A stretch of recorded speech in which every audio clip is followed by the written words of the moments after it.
Does Boulder County have tornadoes? Do I need to wear an oxygen tank when I come to visit? And what the heck are Rocky Mountain oysters?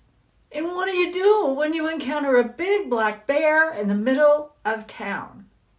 My name is Carla Howell, and I want to welcome you to my channel, all about everything living in Boulder County. I want to reveal the truth, and we're going to talk about all of the major things about Boulder County in this one video as an introduction. If you're new to my channel, you'll kind of get an overview, but there's so many really great videos that you can watch that talks a little bit more about each individual neighborhood or maybe each individual town. So today I'm going to answer all these questions and more as we reveal the truth about actually living in Boulder County.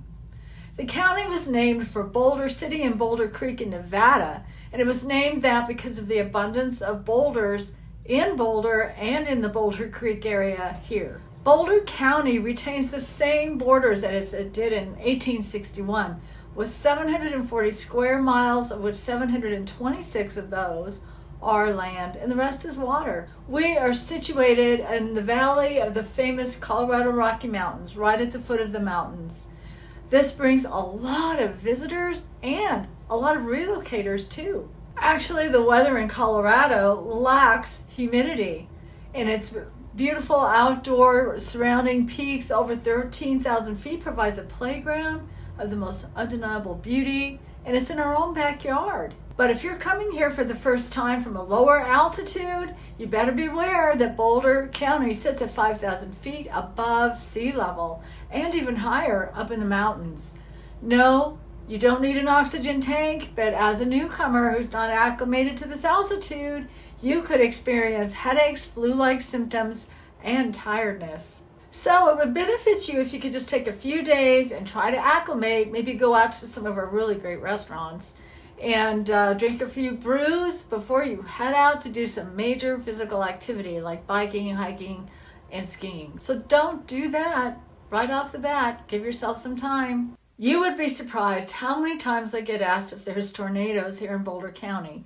And the answer is not really. If there are tornadoes, they're going to be on the eastern plains, maybe going through Denver, and they're going to be really small. Nothing ginormous like something out of the Wizard of Oz. Even though we don't get many tornadoes here in Boulder County, we do get hail.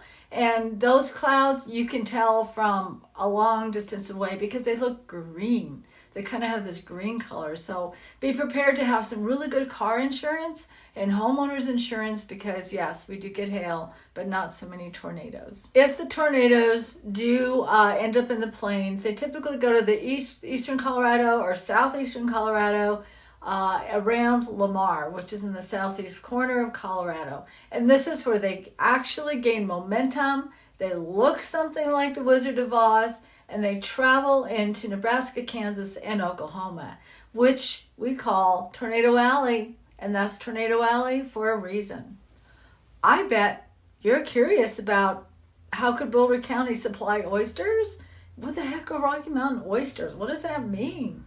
These Rocky Mountain oysters are also known as prairie oysters, Montana tender groins, cowboy caviar, swinging beef, and calf fries. This is a true Western delicacy.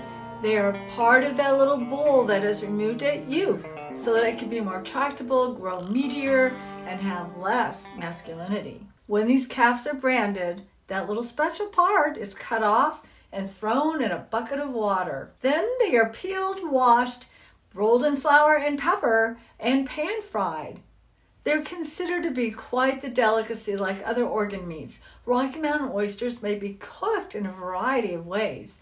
Deep fried whole, cut into thin or broad slices, and marinated. At roundups in the Old West, the cowboys and ranch hands would toss the meat onto a hot iron stove, and then when the calf fries exploded, they were done. I just have to say that the rugged folks of the Rocky Mountain regions, which includes Colorado, Montana, and Idaho, are not very squeamish.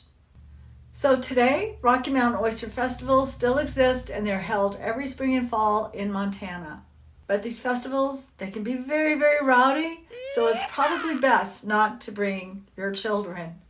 It used to be that many restaurants in Boulder County would actually have Rocky Mountain oysters on the menu, but today you can't really find them in as many restaurants. But if you check around, you could probably get them at the Dark Horse or the Rocky Mountain Oyster Bar in Nederland.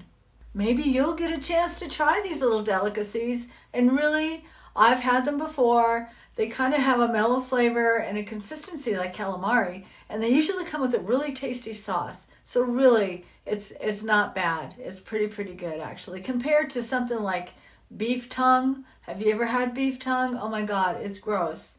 So yeah, I hope you try them out. They're really good. You know, of course, being so close to the mountains, we are in a wildlife sanctuary. From eagles to deer to hawks to owls, elk and moose. It's unreal. And we get visitors from bears and mountain lions who love to come into Boulder. Now, the cities farther east, like Longmont, Louisville, Lafayette, Erie, you know, Longmont may get a few deer, and I've heard of a moose. I've seen a fox before in town, but we aren't going to really be as close to the mountains as Boulder. So they're going to get the brunt of the visits from these critters. So what do you do when you encounter a bear prowling around in your neighborhood? Well, the first thing to do is to learn how not to attract bears.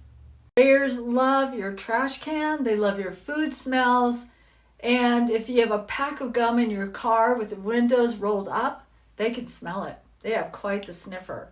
If you have fruit trees with rotting apples, beware, you may find a drunk bear prowling around in your backyard. Bears are certainly easier to spot during the daytime, but they really like to poke around and look for food right in the middle of the night. So, as part of your homework, if you're thinking about relocating to Boulder County, make sure to read all about bear seasons and what to do when you encounter a bear. The animals around us, like the deer, the elk, and the moose, they're beautiful creatures, but also they can be very mean and aggressive, especially during rutting and mating seasons. And if you encounter a mom and her babies, step away very slowly.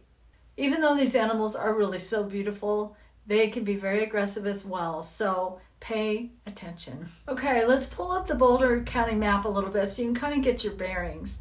Boulder County's population is around 338,000 people, so we're getting close to 400,000. That's a pretty significant metropolitan area. This number does not include the student migration every fall into Boulder to attend the University of Colorado, and that accounts for about 30,000 additional students.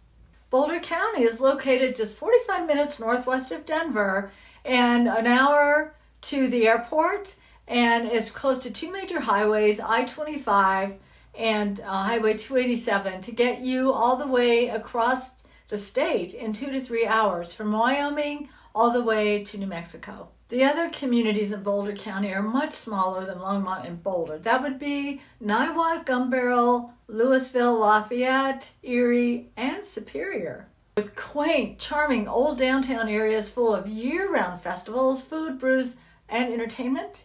They may be small, but they are just as festive as the other larger communities. And it's not uncommon in the warmer summer months and fall to see skydiving in Longmont or hot air balloons floating in the sky above Erie. Boulder, Longmont, and Louisville have all ranked number 1 in their own specific categories. Be it the happiest place to live, like Boulder, the number 1 boomtown, as in Longmont, or the best place to live, as in Louisville. The question everybody wants to know: what is the cost of living in Boulder County? Well, it does rank about 45% higher than the national average in the U.S., according to the website Best Places to Live. The biggest impact to that figure is really the cost of housing. Though each town in Boulder County has its own housing cost, the ranks go from the highest in Boulder, then the next lowest is Louisville, and then the 2 next are Lafayette and Erie, and the least expensive place to live in Boulder County is actually Longmont. All of these valley towns that we were talking about, Louisville, Lafayette, Erie, Superior, Longmont, they're all in the valley, and they're only 20 to 30 minutes to Boulder. And they come with several scenic routes to get you in between. You could drive by a horse farm, you could drive by a potbelly pig farm, an organic farm, or maybe a country road passes by a pumpkin patch.